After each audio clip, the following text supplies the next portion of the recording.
Hello दोस्तों। तो कैसे हैं आप लोग। आपका स्वागत है आपके YouTube channel online classes with रुच पर।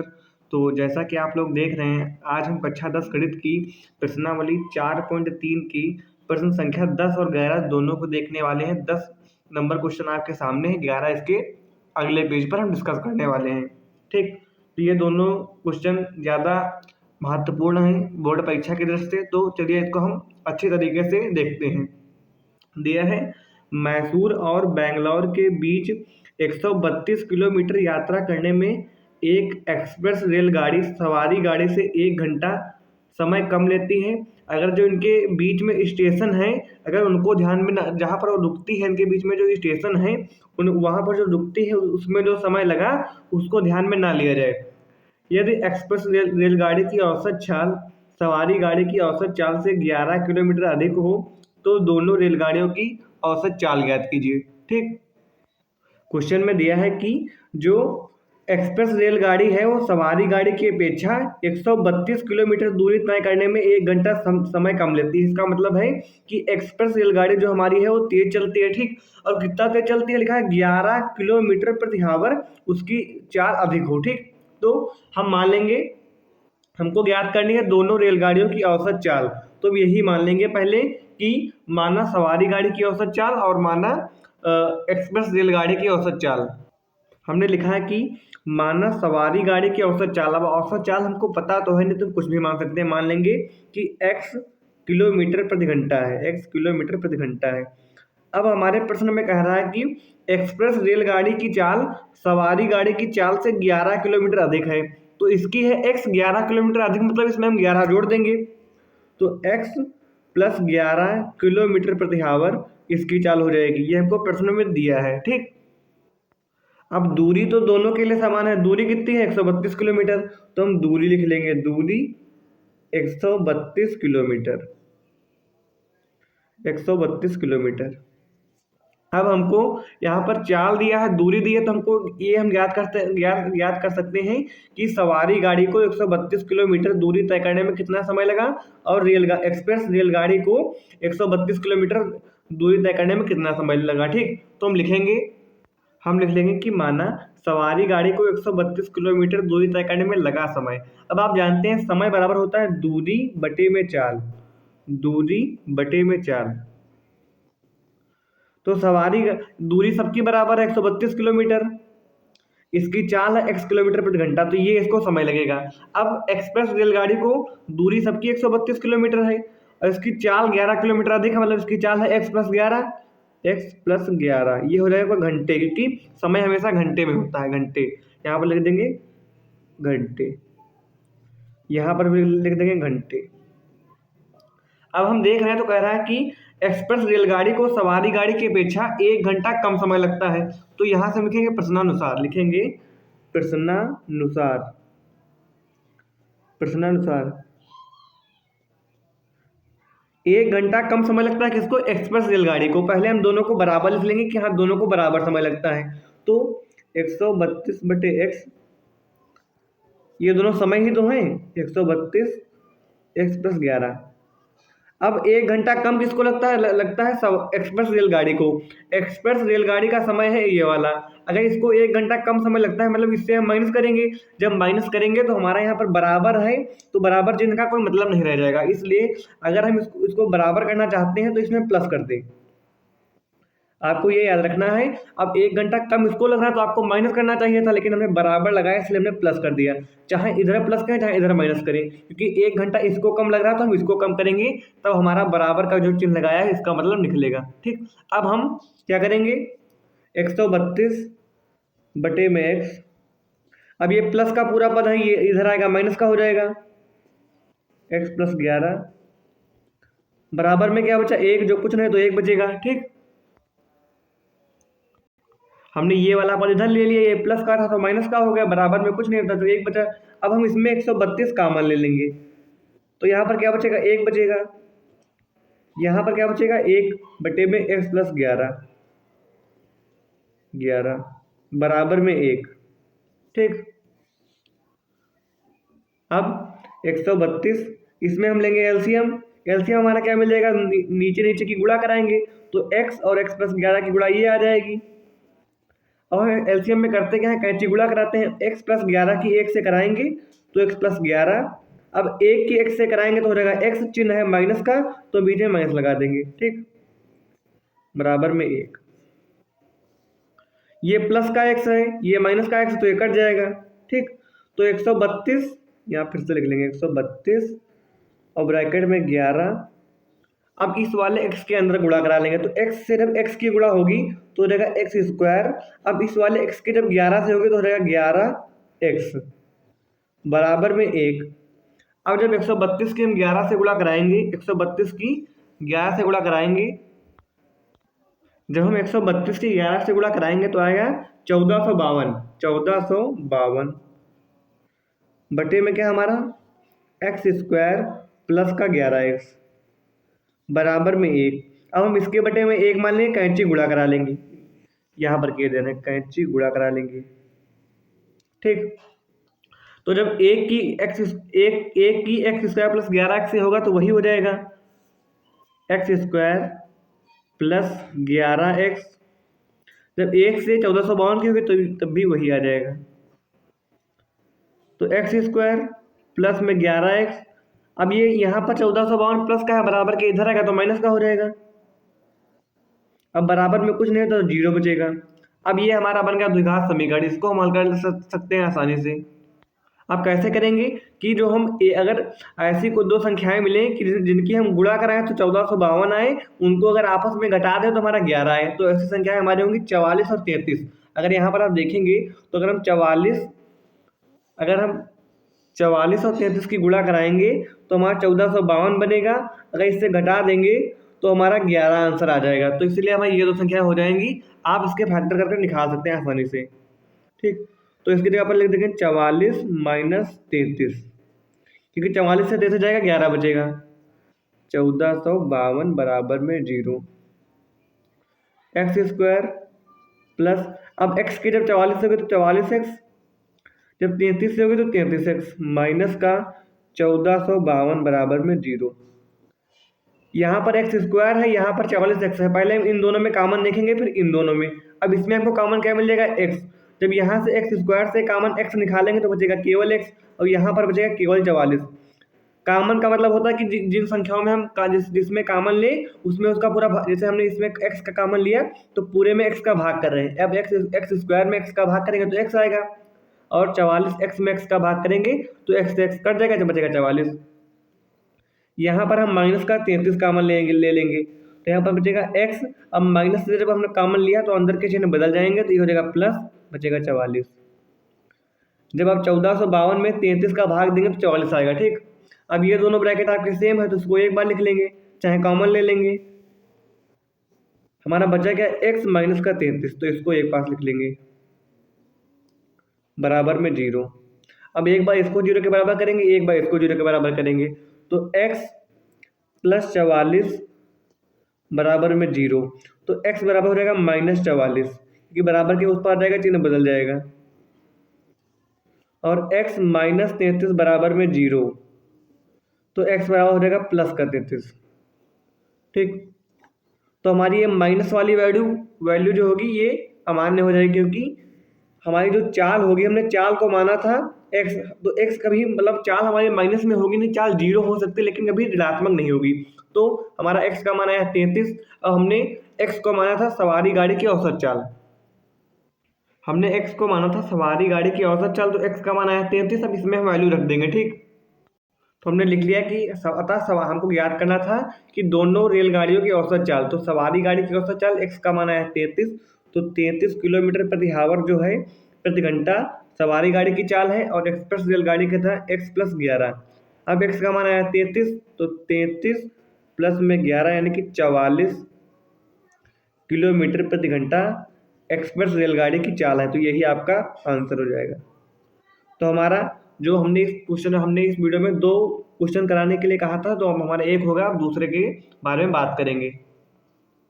तो ये हमारा है क्वेश्चन नंबर 11। इसमें दिया है 2 वर्गों के क्षेत्रफल का योग 468 वर्ग मीटर है, यदि इनके परिमापों का अंतर 24 मीटर हो तो दोनों वर्गों की भुजाएं ज्ञात कीजिए। जैसे मान लीजिए कि आपके पास 2 वर्ग हैं, एक ये है, ठीक,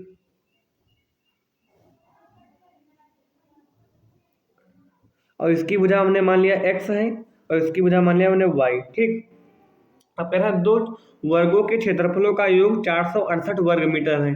तो वर्ग का क्षेत्रफल होता है भुजा स्क्वायर, ठीक। तो हमको ये तो पता नहीं कि दोनों दोनों वर्गों की, क्योंकि हम जानते हैं कि वर्ग का क्षेत्रफल होता है भुजा स्क्वायर, लेकिन हमको दोनों वर्गों की इसमें कहीं भुजा दिया नहीं, तो हम भुजा पहले मान लेंगे। तो मानेंगे माना पहले वर्ग की भुजा, माना पहले वर्ग की भुजा, इसको मान लेंगे हम एक्स मीटर, एक्स मीटर, ठीक। एक्स इसको हिंदी में लिख दो, वरना डाउट हो, एक्स मीटर, ठीक।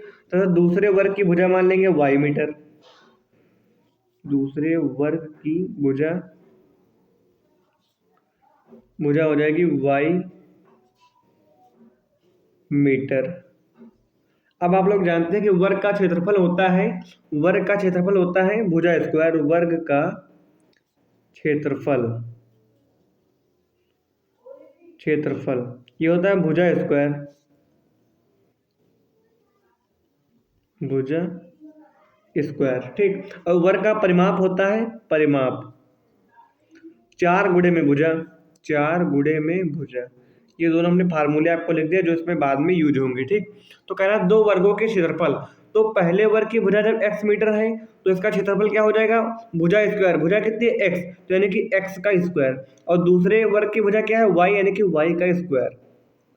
लिखा है दो वर्गों के क्षेत्रफलों का योग, देखिए लिखेंगे प्रश्नानुसार, प्रश्नानुसार वर्गों के पहले का क्षेत्रफल क्या हो जाएगा, भुजा x है तो x स्क्वायर हो जाएगा, और दूसरे के क्या हो जाएगा y स्क्वायर। अब इनका योग यानी कि इनको जोड़ना है, कितना है 468, 468 वर्ग मीटर, ठीक। इसको हम बना लेंगे समीकरण एक। अब हमारी दूसरी समीकरण है कि इनके परिमापों का अंतर, इनके परिमापों का अंतर 24 है। तो लिखेंगे द्वितीय शर्त से, उसको आप लिख लेंगे पहली शर्त से, इसको लिखेंगे द्वितीय शर्त से, ठीक। अब परिमाप होता है चार, परिमाप होता है चार गुणे में भुजा, भुजा पहले वर्ग की है x, तो यानी कि जहां पर भुजा है वहां पर x हो जाएगा, तो परिमाप उसका हो जाएगा 4x, और दूसरे वर्ग का परिमाप हो जाएगा 4y, ठीक। क्योंकि चार उसकी भुजा x है तो 4x, और उसकी y है तो y। लिखा है इनके उनके परिमापों का अंतर, यानी कि उसके पहले वर्ग का 4x परिमाप है तो लिखेंगे 4x 4y। अब इनका अंतर नहीं, इसको घटा देंगे, कितना है 24 के बराबर। तो आप समझ गए होंगे कि ये दोनों फार्मूले लगे, इसलिए हमने आपके लिए पहले से लिख लिया था।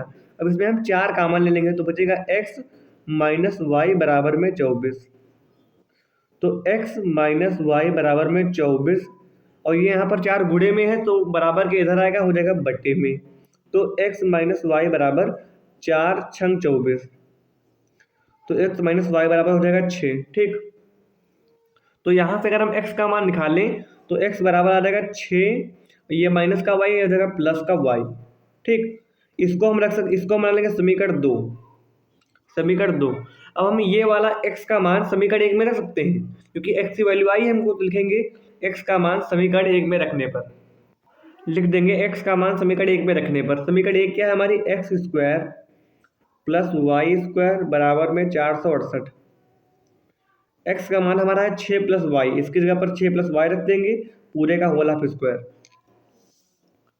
फिर है वाई स्क्वायर बराबर में 468। अब इसमें हम लगाएंगे फार्मूला a प्लस बी का होल हाफ स्क्वायर, ये क्या होता है a प्लस बी का होल हाफ स्क्वायर, ये होता है a square plus b square plus 2ab, ठीक। तो यहाँ पर a का मान है 6 और b का मान है y, तो a स्क्वायर मतलब कि हम लिखेंगे 6 का स्क्वायर, ठीक, और b स्क्वायर मतलब y का स्क्वायर, फिर है 2ab, 2a का मान है 6 और b का मान है y, फिर हमारा बचा क्या प्लस का y स्क्वायर बराबर में 468। अब 6 का वर्ग करेंगे तो आएगा 36, इसका तो y स्क्वायर हो जाएगा, 2 छाक 12y प्लस का y स्क्वायर बराबर में 468। तो एक वाई स्क्वायर, एक वाई स्क्वायर यहाँ पर हो जाएगा 2y स्क्वायर, फिर ये 12y फिर हमारा बचा क्या 36। अब आप देखेंगे यहाँ पर है प्लस का 468 बराबर के इधर आएगा तो हो जाएगा माइनस का 468 बराबर में 0। तो 2y² प्लस 12y। अब 468 से 36 जाएगा, अब 468 से 36 जाएगा तो बचेगा 432। अब हमारा ज़्यादा कौन सा, ये तो चिन्ह इसका लगेगा। अब यहाँ पर अगर 2 कॉमन लें तो हमारा बचेगा y², 2 छाक 12, फिर 2 एकम 2, 2 छाक 12, 2 एकम 2, नहीं 2 दूनी 4 और 2 एकम 2, 2 छाक 12, 216 बराबर में 0।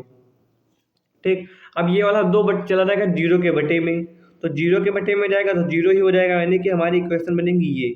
इसको हम हल कर लेंगे। ठीक, तो हमारा ये बनेगा। इसको हम अगले पेज पर हल करेंगे, आप इतना देख लीजिए। तो हमारी ये इक्वेशन आई थी, ये बन गया हमारा द्विघात समीकरण। इसको हम हल कर सकते हैं कि हम अगर गुणा करने पर आए 216 और घटाने पर आए 6, ऐसी 2 संख्याएं हों कि अगर जिनका गुणा के तो 216 है तो घटा दे तो 6 आए। अब ऐसा क्यों करेंगे कि यहाँ पर लेते हैं जो हमारी पहली संख्या होती है उसको आखिरी वाले से गुणा करते हैं। जो हमारी पहली संख्या y², इसका गुणांक है 1। अब हम 1 की 216 से गुणा कराएंगे तो आएगा 216।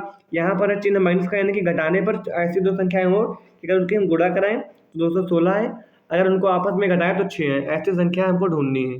तो संख्याएं निकालेंगे कैसे, हम 216 के फैक्टर करेंगे, 216 के।